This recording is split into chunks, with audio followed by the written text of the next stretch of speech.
Yo guys, so for today's video, we will review this helmet na ginagamit natin sa pag-ride at pamasok sa office. So ito nga pala yung ating helmet. Ayan siya guys. Napaka-pogi. So ang brand pala nito is LS2.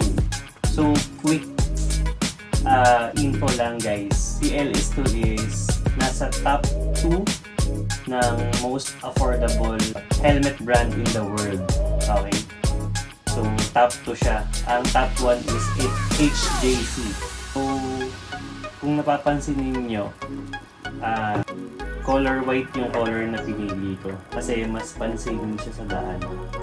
And subok ko na tong LS2 na brand since then yung na-accidente ako. So kaya ito pa rin yung pinili kong helmet brand. So ayan siya, Rapid 2 nga pala to. And ngayon may Rapid 3 na, yung mas bago. So check nyo yung post ni Moto World para makita nyo yung latest helmet design ni LS2. So ayan, meron siyang ventilation dito sa unahan. Color black siya. So, combination siya ng black and white. Ayan. And then, yung lens niya, white lang talaga to. So, nagpalit ako ng clear blue, bluish na lens. So, para sa pag maaraw, hindi ka ganun masilaw. Ang ano lang niya is wala siyang dual visor, which is okay lang. Ang ginagawa ko na lang paggabi is nagbabaon ako yung clear lens niya nasa compartment. Yan. So sa side niya may brand siya na LS2. Then sa likod, ito yung sporty na ano niya na design. Ayan. Parang mga racing. Then ano nga pala to, yung standard niya, yung ECE 2206. Okay, so as per checking for 4 times to din wrap test, then yun, okay naman and pumasa siya. Kaya siya nag-qualify din sa ECE 2206. Ayan. And then BPS certified siya, product safety. Ang size pala nito is XL. Ayun yung ano niya, Rapid 2.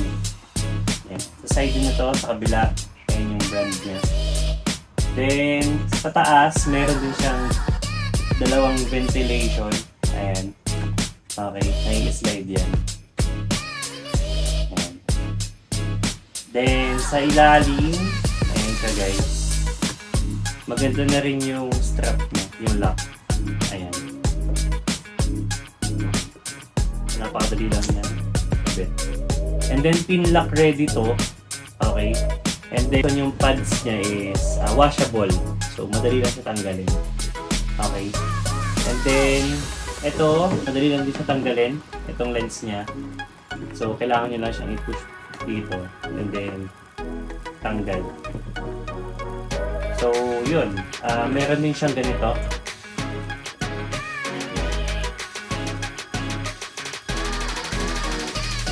I-add ko na lang yung link nito sa description sa YouTube. Yan lang guys. Let's go! Test fit natin.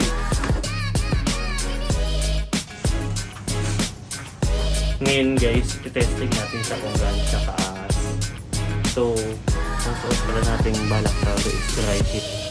Yan. Hindi ko alam kung saan side yung logo niya. Pero nandyan siya sa gilid. So ito nga pala yung helmet. Ayan guys. Ayan. I-fit natin. XL to.